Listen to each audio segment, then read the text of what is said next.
Maelfu ya wafuasi wa utawala wa Irani walimiminika mitaani katika mji mkuu wa Teherani mapema hii leo Jumatatu kusherehekea uteuzi wa Mojtaba Khamenei kuwa kiongozi mkuu mpya wa Irani.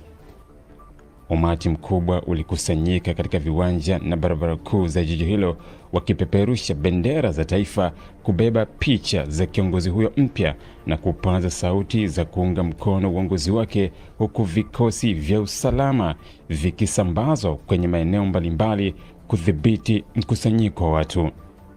Sherehe hizo zilifanyika saa chache baada ya kutangazwa rasmi kwa uteuzi wa Mojtaba Khamenei, ambaye kwa muda mrefu alikuwa akitajwa kuwa mmoja wa watu waliokuwa na uwezekano mkubwa wa kurithi nafasi ya baba yake Ayatollah Ali Khamenei. Kiongozi huyo mkongwe wa kidini na kisiasa alifariki kufuatia shambulio la anga lililoripotiwa kufanywa na Israel, wakati mvutano wa kijeshi kati ya Israel na Irani ukiendelea kuongezeka katika eneo la Mashariki ya Kati.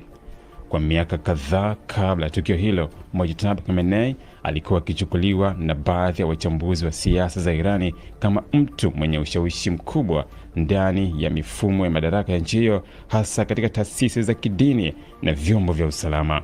Hata hivyo, licha ya ushawishi huo, hajawahi kushika wadhifa rasmi wa serikali wala kuchaguliwa katika nafasi ya kisiasa, jambo ambalo limekuwa likizua mjadala mpana kuhusu uhalali wa kurithi kwake nafasi hiyo nyeti.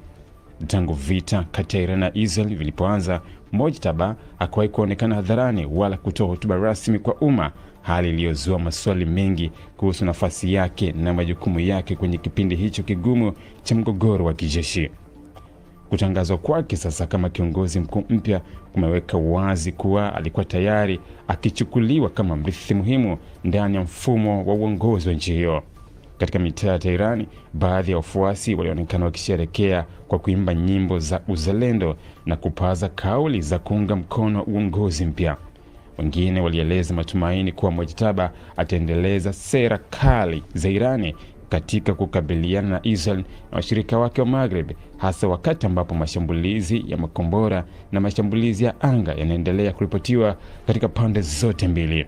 Hata hivyo, uteuzi huo pia umeibua mjadala mkali ndani na nje ya Irani. Baadhi ya wachambuzi wanaona hatua hiyo kama ishara ya kuimarika kwa ushawishi wa familia ya Khamenei katika siasa za nchi hiyo, wakati wengine wakisisitiza kuwa uongozi wake utakabiliwa na changamoto kubwa kutokana na vita vinavyoendelea na shinikizo la kimataifa. Kwa sasa macho ya dunia yanaelekezwa Teherani, huku uongozi mpya wa Mojtaba Khamenei ukitarajiwa kuamua hatua zinazofuata za Irani katika vita vinavyoendelea dhidi ya Israel, pamoja na mwelekeo wa kisiasa na kijeshi wa taifa hilo katika kipindi hiki cha mvutano mkubwa wa kikanda.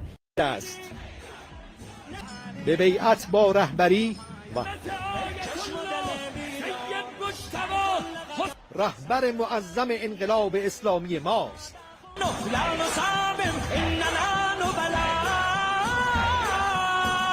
به عنوان سومین رهبر نظام مقدس